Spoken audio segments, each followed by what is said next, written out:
Hey family, it's Tasha MAMABEAR Prepping. You already know what time it is. Welcome to the channel. Welcome back to the channel. Get your drink, pull up. Let's talk about it.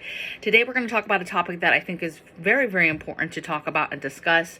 I get this question a lot on a one-on-one basis, right? A lot of people private message me about information about this, and to be honest, it's one of those topics that I decided from the jump of doing this channel for obvious reasons that I was not going to discuss, especially not discuss it in the way that I know it, and that is arming yourself, defending yourself, weapons, ammo, whatever the case may be. I don't know what buzzwords might get this video taken down. I don't know. Don't care. I really just don't care anymore.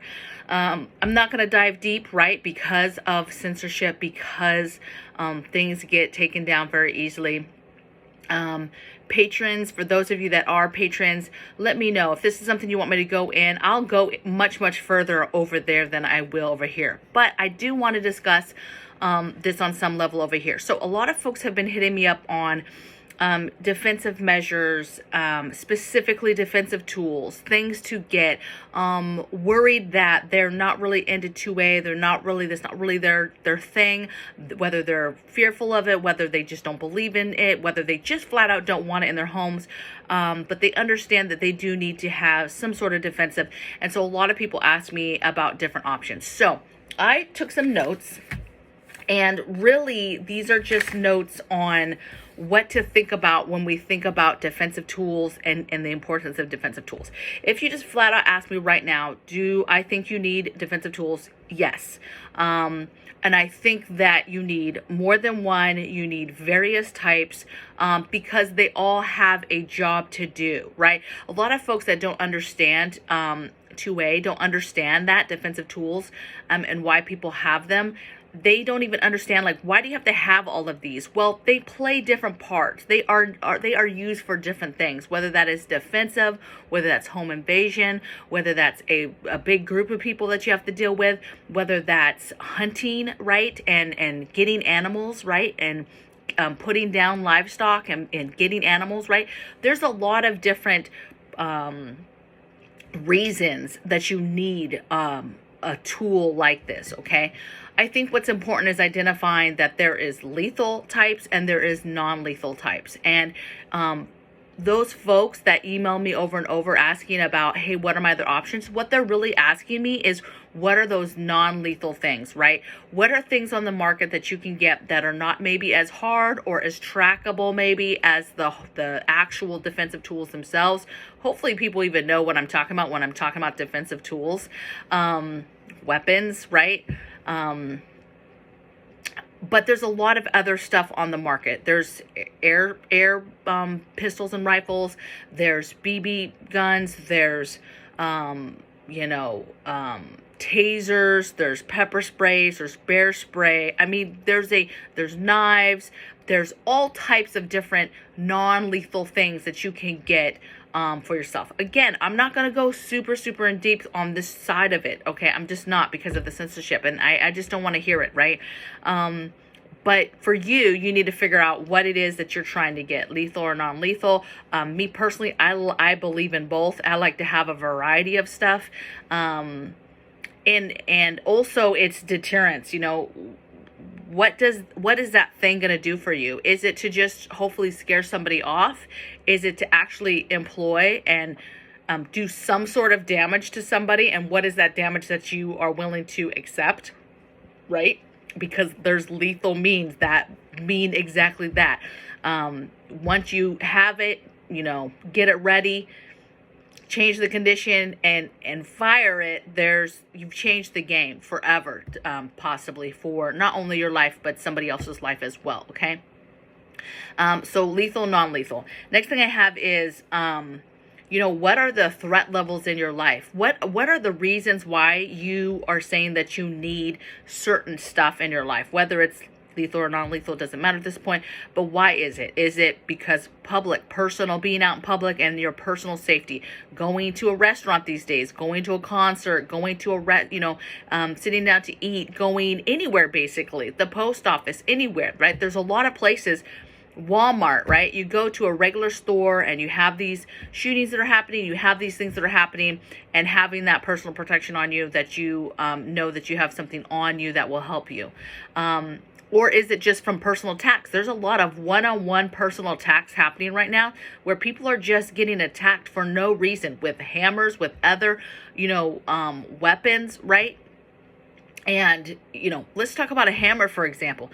A hammer you would usually identify as a non-lethal tool, right? Because it's a tool. It's a tool that's meant for your home. But it also is a popular tool that has been grabbed up at times to use to hurt somebody, like a baseball bat, like different things like that, right? But it can be lethal, okay? And that's what's happening. There's personal attacks out there where people are attacking people so viciously that they're ending people's lives, right? And so why is it exactly you want to carry something and want to be prepared? Those personal one-on-one attacks, is it when you leave the house and you're, in public, in a public setting, at a public place? Is it for home invasion? Is it for in home, defending your home, defending against home invasion, defending against a burglar, defending for anybody that breaks in or is trying to harm you guys, marauders, whatever it is that what it's for, right? So you have to understand what are your threat levels to you and why do you need certain things. If you have certain rifles or whatever for hunting, that's not necessarily, for protection, but there is a threat level there. You are hunting an animal that could, in a lot of ways, hurt you, depending on what animal you're hunting, right? So it is still for it. Obviously the number one thing is to go out there and kill that animal. But it is for defense. It is to ensure that you have the upper hand when you're out there hunting, trying to get that meat, okay? And there's levels to this of what is the appropriate defensive tool for whatever it is you're doing, whatever job you're trying to do, whatever the threat is, matters on what you're going to have in your home, in your car, on your person, wherever, hunting, out and about, it doesn't matter, okay? Next thing I want you to think about is safety and training. None of that matters without safety and training, right? Safety is huge. Not understanding how something works. I mean, you need to be doing training, first of all. In a lot of states, you have to do training at some level to just in order to purchase, especially lethal type stuff. But you need to do more. You really need to understand the piece that you have, understand how you take it apart, how you clean it, the safety features of it. You really need to know that defensive tool inside and out, and continue to always make sure that the piece itself is in a safe manner, right? Clean, ready to go, but that all the safety things that have to do with it. You know how to use it, right? You've trained on it. You've gone to a range and you've practiced using it. Even if you have something that's non-lethal, right? I think that if you bought yourself, for example, a TASE gun or an air rifle or a BB gun, you should still be doing some sort of target practice to make sure to see how the aim is, what was the damage to the product that you hit. You want to know these things, okay? Because it will give you then confidence and maybe help you decide which ones out of maybe those 3 non-lethal things you have, put them in order of priority as far as which ones will do the most damage, which ones will take a person down the fastest, whatever it is. Again, the threat level, what is it exactly that you're trying to accomplish and do? Okay, and the next thing is logistics. And I put stored and staged. So where are you storing this stuff? Where in your home are you storing it? I like secret compartment type stuff. I'm a huge fan of that. I like hiding stuff. I like keeping stuff. And I like stage stuff, right? I like having stuff kind of all over. Again, depending on the threat will depend on where things are at. And I like options. I like having a variety of things across the board.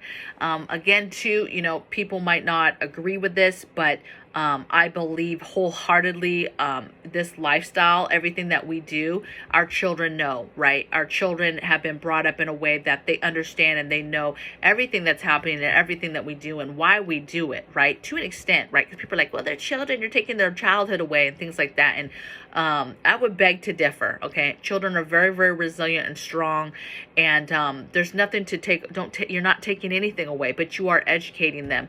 And I think that it's smart to have options, because then there's some lower level stuff that is a little bit safer for different varying ages to handle, okay? You want to give them something is happening, threat level is large, high, you want to give them something, you need to figure out what that is going to be, whether that is a lethal defensive tool or whether that's a non-lethal, because a lot of damage can be done with the other stuff. But again, the minute that's in their hands, just remember that's in their hands and their target. So I could talk all day on this topic. I could go really in depth. I'll never show anything on this channel. You know, a lot of people are like, well, show us the defense, show us the stuff you have.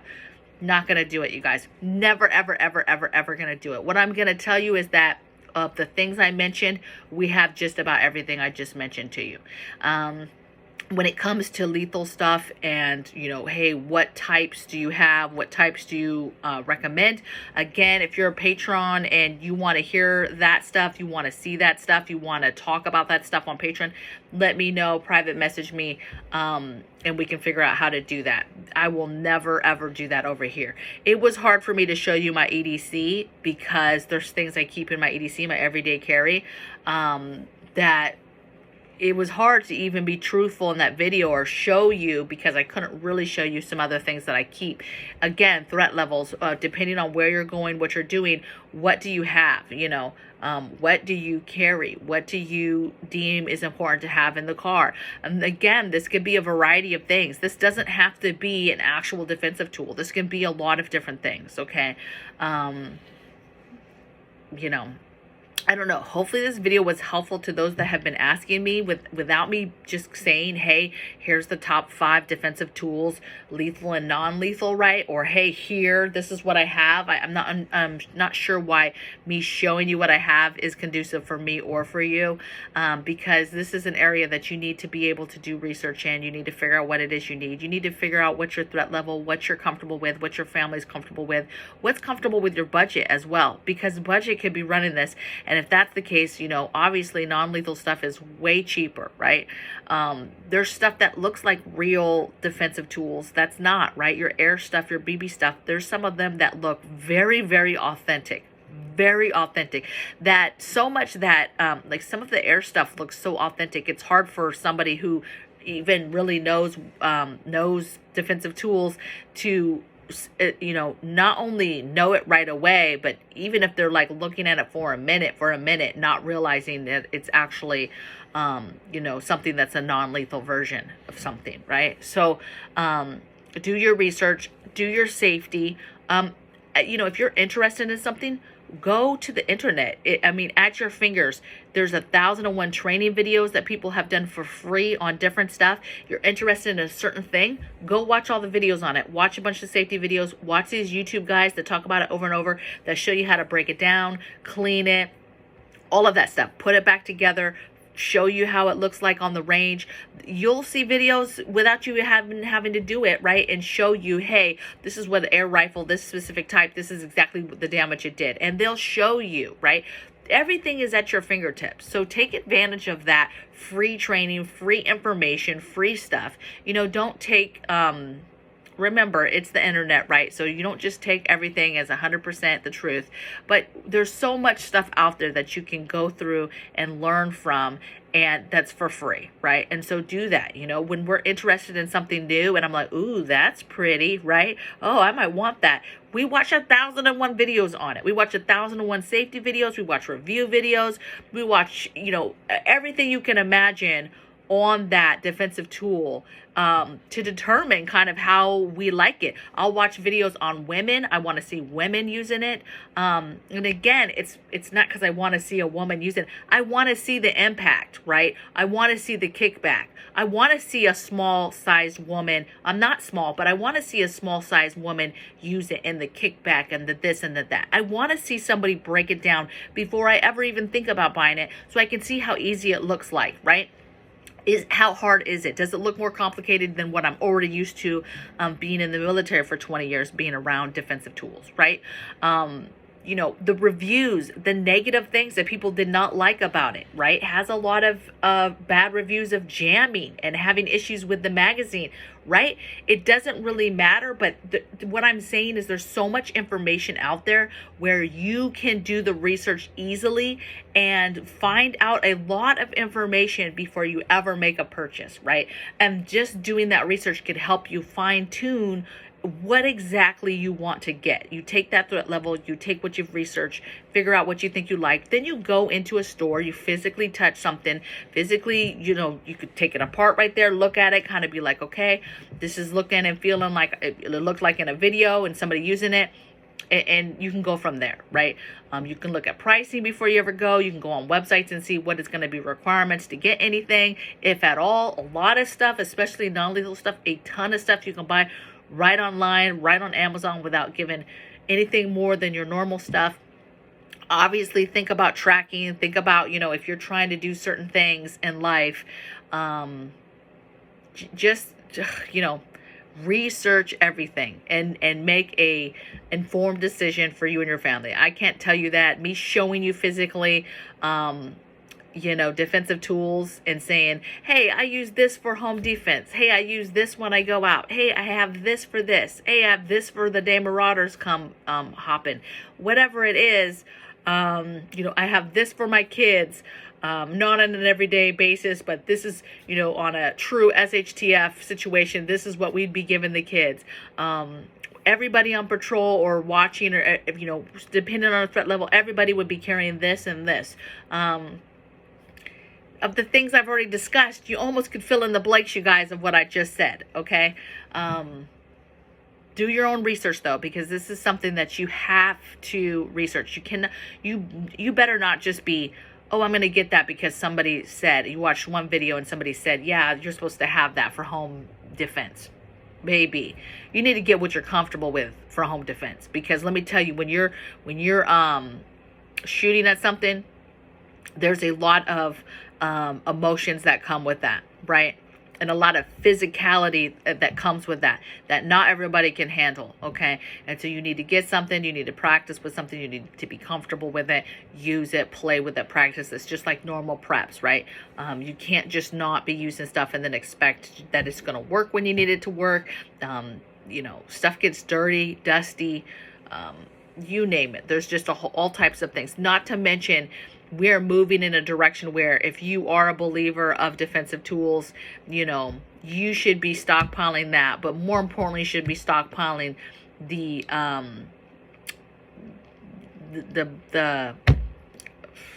whatever ammo. I'm just gonna say it, okay? You should be stacking that like crazy. It is just a matter of time before two things happen. Either, obviously, we're regulated policies. Oh, you can't have stuff anymore. You can't buy anything. Or the government just takes over that stuff because we're in a crazy war. We're in some situation where they just tell all the companies it's illegal for you to sell to a civilian anymore because you're going to sell to us. You're going to, you know, exclusively be making, you know, ammo for the government, right? And it's going to be that type of takeover. So just get what you can get now. Get what you have to get now. And don't be wasting time. If this is an area that you know that you're weaker on, that you haven't really figured out yet, watch your videos, do your research, watch your safety videos, watch your training videos, watch basic safety of defensive tools. Whatever it is you think you're interested in, then watch all of that stuff for that and just move forward smartly. Okay, so hope this is helpful. Hope you guys are well, and I'll see you guys tomorrow on the next video. Take care. Bye.